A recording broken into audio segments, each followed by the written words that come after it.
Bienvenidos a Panorama Agrícola. Hoy vamos a tocar un tema que está circulando bastante en el ambiente de estudios y que tiene que ver con el tema de la variación climática, o le llaman cambio climático. Hay algunos análisis de la última historia dentro de lo que es la vida humana que ha escrito y que lleva registro, y lo que se ha podido investigar a través de los temas de estudios geológicos, ver por ejemplo las capas de agua, cómo se han ido formando capas freáticas, cómo han desaparecido, cómo han aumentado ya, de incluso algunos temas que han quedado en los gráficos o en las figuras. Por ejemplo, cuando se habla de la corriente del Niño, fueron los incas los que dejaron muchas señales que habían años en que llovía bastante, a través de los gráficos de todas las pinturas rupestres que dejaron en la zona del Perú. Bastante interesante. Y bueno, y ahora se habla del tema del cambio climático que estaría afectando a la humanidad, a todo el planeta. Son temas que son no fáciles de comprender, más cuando hay mucha teoría al respecto y cuando hay mucho modelo matemático que de pronto podría ser no comprendido por la gran cantidad de personas. Son temas que hay que verlos de una manera como más transversal, o sea, es decir, con la opinión de muchas personas y no solo de un grupo. De hecho, ayer en Lima se estaba desarrollando la cumbre para ver todo el tema de cambio climático. Y de hecho se lanzaron varias medidas para que se cuidara, digamos, en la cumbre climática lo que se debe hacer en cada país. Chile no está exento de algunas responsabilidades también. Por lo tanto, de ese tema vamos a conversar, pero también con las medidas correspondientes, con guardar, digamos, las proporciones. No es que esto esté ocurriendo y que sea un fenómeno ya que lanzado y que ya está oleado y sacramentado, como diríamos, sino que ya es algo que está encima. No, yo creo que hay que tener como bastante cuidado, porque son temas que afectan la producción agrícola, afectan la producción de alimentos, y todas esas cosas generan ruido y generan preocupación, y los países, los gobiernos tienen que guardar la calma al respecto. Todos estos temas hay que estudiarlos más, hay que investigarlos más, y también hay que ver hacia dónde podemos avanzar en esta temática. Como no tenemos más historia cercana al planeta Tierra, ya hoy día, por ejemplo, se descubrió que Marte sí tuvo agua, incluso tuvo una gran cantidad de lagos y océanos. Y esos temas son bastante interesantes de analizar, porque ¿qué fue lo que le pasó a ese planeta? A lo mejor en la historia de todos los planetas que estas historias se vuelvan a repetir, que estos fenómenos sean más comunes de lo que pensamos, pero como no sabemos, no tenemos como mayor historia al respecto, o no tenemos más pruebas escritas. De hecho, se están investigando, los laboratorios que están viajando a Marte recién están investigando el tema del subsuelo, el tema de las profundidades, el tema del sistema de canales que parece que hubo, pero todas esas cosas son temas que tenemos que irlos viendo con la mayor altura de miras posible, o sea, una visión más práctica, más ecléctica, es decir, contar con la opinión de la mayor cantidad de personas, científicos, y de hecho empezar a ir avanzando para ver qué medidas se pueden tomar, si es que estamos realmente en una vereda que nos está conduciendo a que tengamos un cambio climático en el mundo y que sea prácticamente irreversible. Todos esos temas son parte de lo que vamos a conversar hoy día, y bueno, vamos a ver qué es lo que podemos hacer hoy día con las herramientas que tenemos para evitar un mayor deterioro climático.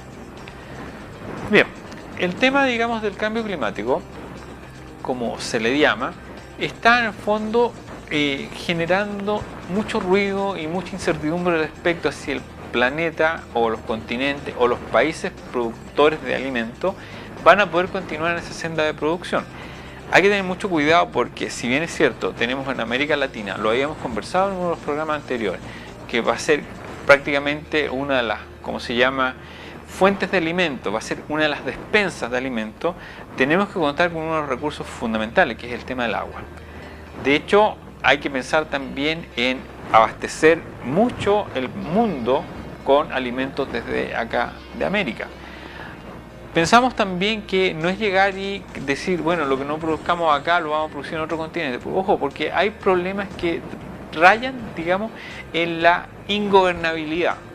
Hay países, por ejemplo, en el continente africano, que tienen, digamos, mucha precaución en ofrecer programas de desarrollo porque hay muchos problemas étnicos internos.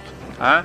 Entonces, esas cosas no es llegar y que tengamos la buena voluntad de que tal país se dedique a producir tal producto. No, momento. Hay problemas políticos muy importantes y son problemas que no es llegar y solucionarlos, porque son problemas ancestrales, vienen de hace siglos y vienen de, ¿cómo se llama?, de situaciones que nosotros no estamos acostumbrados. A mí me tocó conocer a 2 habitantes de países africanos que en un curso que me tocó hacer, no en Europa, y saben que ellos no se hablaban.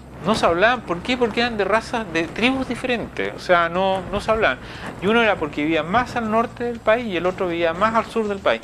Y eso en el fondo generaba conflicto porque resulta que los del sur son de esta etnia y los del norte son de esta otra etnia y siempre han sido enemigos. Entonces con ellos no había forma de sentarlos a conversar, no había nada más que hacer. Y son temas así los que nosotros tenemos que enfrentar.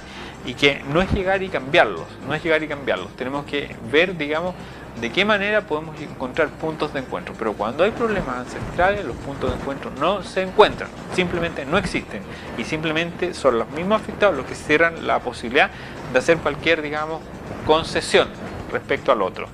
Hay que pensar, digamos, que estos temas no me van a permitir a mí generar un plan de desarrollo agrícola, un plan de desarrollo productivo para tal país o no hacerlo. También hay temas, por ejemplo, países desarrollados, ya como Holanda, que tiene una gran producción de flores, también utiliza países africanos que tienen una libertad tremenda en el tema, yo diría casi un libertinaje, porque no se preocupan para nada en los temas ambientales. Y por lo tanto, estos grupos productores de flores, por ejemplo, producen flores en África a una tasa de contaminación altísima, porque como no hay una suerte de parámetros para respetar en el tema ambiental, les da exactamente lo mismo. Y son situaciones que están ocurriendo ahora, no son situaciones de hace 100 años, son situaciones que han ocurrido el año pasado, el antepasado, este año también. Incluso hay reportajes de la televisión alemana que muestran cómo al no respetar, al no existir un sistema legal que proteja el ambiente, se genera, digamos, esta suerte de contaminación productiva y a tasas altísimas, y el perjuicio se lo llevan las personas, los habitantes. Y si le sumamos a eso todos los conflictos étnicos que hay, conflictos internos, conflictos de raza, de tribus, ya no vamos a poder hacer gran cosa para conseguir, digamos, mayor terreno para producir más alimentos. En el caso de Chile, tenemos toda la zona norte, que tenemos una gran cantidad de suelos desérticos, pero está el mar, está el océano al lado. Bueno, es ahí donde tenemos que pensar en buscar la forma más rentable y la más económica de desalinizar el agua. Y esa agua empezar a utilizarla en la producción de cultivos que sean resistentes a las aguas salinas, y en eso hay que tomar mucho el ejemplo de Israel. Israel ha hecho grandes cosas con sus territorios que están sujetos a un clima bastante seco y también están al lado del mar, pero es ahí donde se han generado muchas plantas desalinizadoras. Y el tema del agua también está generando ruido en el tema en lo que es la producción mineral, porque la producción mineral utiliza mucha agua de riego, que en el fondo, y ahí es donde empiezan los problemas de los regantes, de los productores agrícolas, que ven cómo las empresas mineras utilizan el recurso que es tan valioso, agua, para lo que es el tema de la limpieza de minerales y todas esas cosas. Y eso perfectamente lo podrían hacer con agua salina. De hecho, se está cambiando esa forma de producir minerales utilizando más agua de mar o agua, digamos, desalinada, con desalinización a través de las plantas desalinizadoras. Y también hay un tema bastante interesante, que aparte de que habría que desalinizar, también hay un proyecto francés que pretende traer agua desde el sur a través de una cañería que va en el fondo marino o va a una altura no tan profunda y traer agua de los ríos del sur. Pero también ahí hay que tener cuidado porque los ríos del sur tienen también sistemas ecológicos, o sea, tienen sistemas ambientales propios, y no es llegar y sacar toda el agua de un río, sino que también hay que pensar que toda esa agua puede generar la pérdida de algas que pueden ser alimento de algún crustáceo o de algún pez que pasa por la corriente de Humboldt y que puede significar o ser parte de la cadena alimenticia de otros. Entonces hay que tener mucho cuidado, las soluciones no son tan de golpe y no son tan profundas de pronto, hay que tener mucho estudio. Y es ahí donde nos falta acá en Chile bastante estudio más científico en algunas cosas. Por lo tanto, si vamos a pensar en adaptarnos al cambio climático que se habla o que se está definiendo, hay que pensar en las soluciones que tenemos más a mano hoy día. Y eso es lo que vamos a conversar ahora. El tema del cambio climático, ya cómo lo podemos sustentar o cómo podemos empezar a generar algunas prácticas que sean bastante interesantes y fáciles de hacer. Por ejemplo, siempre se ha dicho que una persona tiene que al menos plantar un árbol en la vida. ¿Y por qué no 10? ¿Ah? Si el esfuerzo físico para plantar 10 árboles es 10 veces más, no más que uno, pero supongamos que vamos a destinar media hora para plantar un árbol, destinemos 10 medias horas, o sea, en el fondo estamos hablando de 300 minutos, o sea, estamos hablando de 5 horas en la vida de una persona para destinar a plantar esos 10 árboles. Ahí es donde podemos hacer como bastante cosas interesantes. Si en Chile tuviéramos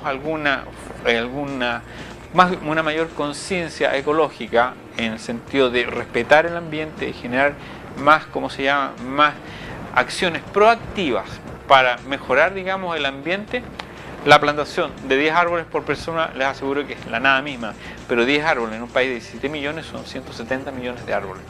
Y ahí es donde viene el cambio de actitud que habría que tener frente a estos temas. Los niños, en vez de tanto tablet, en vez de tanto internet y tantas cosas, deberían tener como dentro de su cultura la plantación de árboles y la plantación de la mantención de áreas verdes. Creo que eso es un tema que podemos perfectamente hacer, y cuando hay más áreas verdes, ¿qué pasa con el clima? El clima se humedece más y por lo tanto las lluvias comienzan a ser más presentes, y por lo tanto vamos viendo cómo inmediatamente podemos generar un cambio en lo que es la precipitación, un cambio en lo que es la producción de aguas lluvia, cuando empezamos a cambiar estos temas y empezamos a desarrollar, por ejemplo, las plantaciones de mayor cantidad de árboles. Eso es un ejemplo. También lo que tenemos que hacer es pensar en cómo podemos desarrollar una suerte de una agricultura que sea más sustentable, una agricultura que sea más amigable, que no exista tanta contaminación. Lo mismo en el sector forestal. Pensar, digamos, qué cultura de trabajo deberíamos tener para que el tema atmosférico, el tema ambiente, el tema del medio ambiente sea cada vez más amigable con el ser humano. Recuerden que si Chile quiere ser una potencia agroalimentaria, lo primero que tiene que ser es el tema del agua, porque sin agua no hay producción. Pero tampoco significa que tengamos que tener agua a manos llenas así como para botarla. No, hay que ser bastante cauto en el uso del recurso agua. Y eso es un tema que también nosotros lo podemos cambiar, de eso también nosotros podemos desarrollar. Lo que es la producción de más pastos o más praderas para tener una mejor capacidad, una mejor calidad en el ganado, también. Conversábamos hace algún tiempo sobre el tema de los alimentos sustentables, los funcionales, perdón. Bueno, el tema de que también a nosotros nos interesa que la producción agrícola sea cada vez más funcional, que la producción de vegetales, la producción de hortalizas, la producción de fruta sea, digamos, enfocada hacia una mayor competitividad. Es decir, que al país le quede muy bien hacerlo y que no le signifique mayor gasto en tecnología, sino que se pueda hacer con los recursos que hoy día existen. El cambio climático no es algo que no podamos evitar. Quizás dentro de lo que es la historia de la humanidad, a lo mejor ha pasado muchas veces, pero también estamos hablando de un planeta que tiene varios millones de años. Estamos viendo una situación que está pasando hace 10 años. Entonces esos 10 años dentro de lo que es la historia del mundo a lo mejor no es nada, y a lo mejor son 10 años que muy pronto van a pasar al olvido, porque vamos a empezar a salirnos de este miniciclo, ¿ya? Porque supongamos que sean 10 años, pero en 100 millones o en 5 millones de años no es nada, son 300 años, no alcanza a ser más que un estornudo, ¿ya? Entonces, el tema de que interesa es ver de qué manera podemos nosotros, como productores agrícolas, como agricultores, como chilenos, qué podemos hacer cada uno para ir mejorando la situación, ir evitando contaminar, ir evitando generar gases tóxicos que van generando como una suerte de capa, que es en el fondo que ese es lo que va causando que la atmósfera no tenga como una mayor circulación. Bueno, y eso en el fondo es como lo que va causando el tema del cambio del efecto invernadero. Empieza a subir la temperatura, ¿ya? Pero no hay, digamos, como un recambio dentro de lo que es la atmósfera. Creo que son temas que no es llegar y tomarlos a la ligera. No hay que tomar, digamos, como esto que ya es una cuestión que no tenemos nada más que hacer. Es mucho lo que tenemos que hacer hoy día. Y creo que plantar 10 árboles no le va a hacer mal a nadie. Bien, nos vemos la próxima oportunidad. Muchas gracias.